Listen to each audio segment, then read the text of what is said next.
Magandang araw po sa inyong lahat. Ang ibabahagi ko sa inyo ay ang ipinadalang kwento ni Anita na taga Davao. Ako po si Anita. Ang kwentong ito ay karanasan ng aking kaibigan na si Aida. Bata pa lang kami ni Aida ay matalik ko na siyang kaibigan. Pareho rin kami ng eskwelahang pinapasukan. Sabay palagi kaming pumasok. Pareho kaming nagsasabihan ng mga sekreto naming dalawa. Nagtutulungan kami kung may project kami sa school. Parang magkapatid ang turingan namin sa isa't isa. Matagal nang patay ang tatay ni Aida. Ang nanay naman niya ay kilalang manggagamot sa aming lugar. Mahusay itong manghilot ng mga pilay at marunong din siyang manggamot ng mga kinukulam.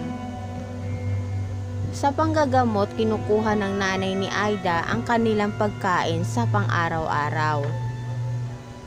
Ang kwento sa akin ng kaibigan ko na lahi raw sila ng mga manggagamot. Bago raw namatay ang lola niya ay ipinasa sa nanay niya ang panggagamot. Madalas akong nasa bahay nila Aida. Pag maraming ginagamot si Aling Rosa ay hindi nakakapaglaro si Aida. Tumutulong siya sa nanay niya. Halos araw-araw ay lagi akong nasa bahay nila Aida. Malapit lang ang bahay nila sa bahay namin. Mga 4 na bahay lang ang pagitan. Tuwing umaga ay mahaba ang pila ng mga tao na gustong magpagamot kay Aling Rosa. Hindi niya sinasabi kung magkano ang presyo ng panggagamot niya. Bahala na raw kung magkano ang gusto mong ibigay. Maraming may kaya sa buhay ang naniniwala sa nanay ni Aida na mapapagaling sila ni Aling Rosa. Isang araw, habang nagkukwentuhan kami ni Aida sa tapat ng bahay nila, ay may nakita akong isang babae. Maganda at mahaba ang buhok nito. Namumugto ang mga mata niya. Tinanong ng babae sa amin kung saan nakatira si Aling Rosa. Agad na sinamahan ni Aida ang babae sa nanay niya. Bumulong ang babae kay Aling Rosa.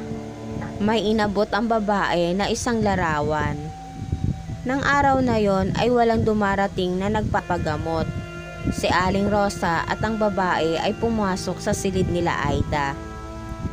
Dahil sa bata pa ako noon ay marami akong tinatanong kay Aida. Anong gagawin nila sa loob? Tanong ko kay Aida. Palagi lang ang sagot nito ay hindi ko alam. Maya-maya lang, sinabi ni Aling Rosa kay Aida na pag may dumating na magpapagamot ay sabihin nito na masama ang pakiramdam ni Aling Rosa.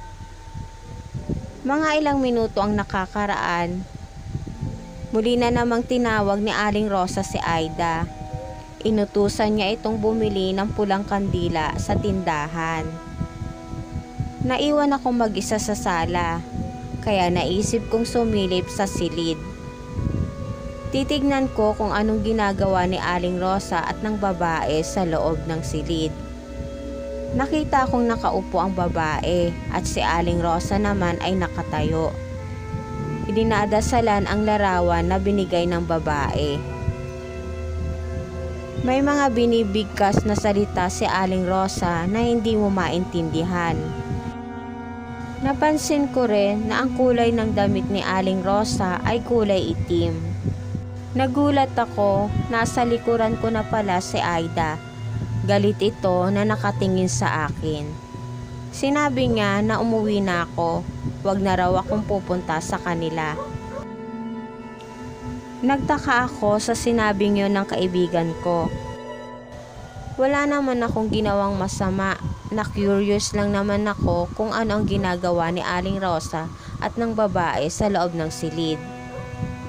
Simula nang nangyari yon ay hindi na ako pinapansin at iniiwasan na ako ni Aida. Hanggang sa isang hapon, nakatayo ako sa harap ng bahay namin. Nilapitan ako ni Aida, umiiyak ito. Sinabi niya sa akin na gusto daw ipasa sa kanya ng kanyang ina ang kapangyarihan nitong manggamot. Ngunit ayaw ni Aida dahil sa masamang espiritu nanggagaling ang kapangyarihan ng kanyang ina. Nagulat ako sa sinabi ni Aida. Biglang sumagi sa isip ko ang nakita ko na dinadasalan ni Aling Rosa ang larawan na ibinigay ng babae. Sinabi pa ng kaibigan ko na ayaw niyang maging katulad ng nanay niya. Lalo pa akong nagulat sa ipinagtapat niya sa akin na bukod sa manggagamot ang nanay niya ay isa pala itong mambabarang. Dahil sa bata pa ako noon, hindi ko alam kung ano ba yung mambabarang. Sinabi ni Aida na mas malakas ang mambabarang kaysa sa mga ordinaryong mangkukulam. Pwede raw silang manggamot at pwede rin silang makapaminsala sa mga tao. Pwede rin nilang isalin ang kapangyarihan nila sa kanilang anak o sa kanilang malapit na kamag-anak. Kwento pa niya na naglalagay ang isang mambabarang na mga bubog sa lagubang, uod o di kaya'y maliliit na batong itim sa loob ng katawan ng kanilang binabarang. Mahal daw niya ang kanyang ina, kaya lang ayaw daw niya maging masama. Sinabi pa ni Aida na kahit kanino ay wag kong sabihin ang sikreto nilang mag-ina. Tumango lamang ako sa sinabi niya. Simula nang pinagtapat sa akin ni Aida ang sikreto nilang mag-ina, ay hindi ko na siya nakikita. Hindi na rin siya pumapasok sa eskwelahan namin. Kaya naisipan kong pumunta sa bahay nila. Tinatawag ko siya pero walang sumasagot. Wala rin si Aling Rosa, kaya pumasok na lang ako sa loob ng bahay nila. Muli kong tinawag ang pangalan ni Aida. May narinig akong kaluskos sa kwarto. Naglakas loob akong buksan ng silid. Nakita ko si Aida. Payat na payat ito. Maputla ang kulay niya. Kunento sa akin ni Aida na may bumabarang daw sa kanya.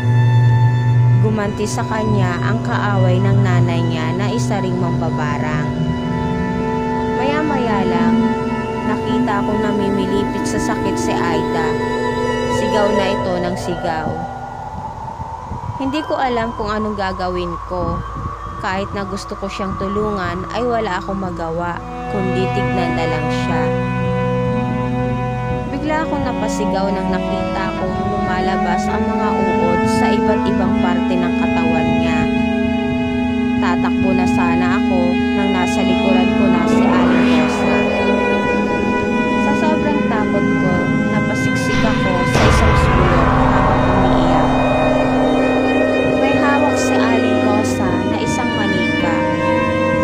Dinadasalan niya ito ng nakakapangilabot. Ang mga dasal na binibitawan niya. Nakakabingi at umuugong ang aking mga tenga ng mga oras na yun. Maya-maya lang, nagsalita si Aling Rosa. Lumapit ito kay Aida. Sinabi ni Aling Rosa na titigil na siya sa pambabarang. Basta't itigil na rin daw ang pambabarang sa kanyang anak. Maya-maya lang ay tumigil na si Aida sa kanyang pagsigaw. Wala na rin ang mga uod na lumalabas sa iba't ibang parte ng katawan niya. Nagulat na lang kami nang bigla nawala ng malay si Aling Rosa. Pero bigla uli siyang nagkamalay. Dali-dali akong tumakbo pauwi sa amin. Iniisip ko kung kailangan ko bang magkwento sa mga magulang ko. Kailangan ko bang ikwento sa kanila ang sikreto ni Aida at ni Aling Rosa? Napagpasyahan ko na ilihim ko muna ang nangyari. May kapangyarihang itim si Aling Rosa. Baka ako naman ang gantihan niya o kaya isa sa aking pamilya. Kaya nagpasya akong ilihim na lang ito. Isang araw, nabalitaan ko na umalis na raw si Aling Rosa at si Aida. Sa malayong lugar na raw titira ang mag-ina. Napaiyak ako sa narinig ko. Umalis na ang kaibigan ko na hindi man lang ito nagpaalam sa akin. Hanggang sa lumipas ang 2 buwan, nagulat ako nang may natanggap akong liham mula kay Aida. Sinabi niya sa sulat na maayos na ang buhay nilang mag-ina. Nagtitinda daw ng gulay at isda si Aling Rosa. Ayaw na raw nitong manggamot at higit sa lahat ay pinagsisihan nito ang mga kasalanang ginawa niya. Hanggang ngayon, ang kanilang sikreto ay nananatiling lihim. At dito na po nagtatapos ang aking kwento. Salamat po.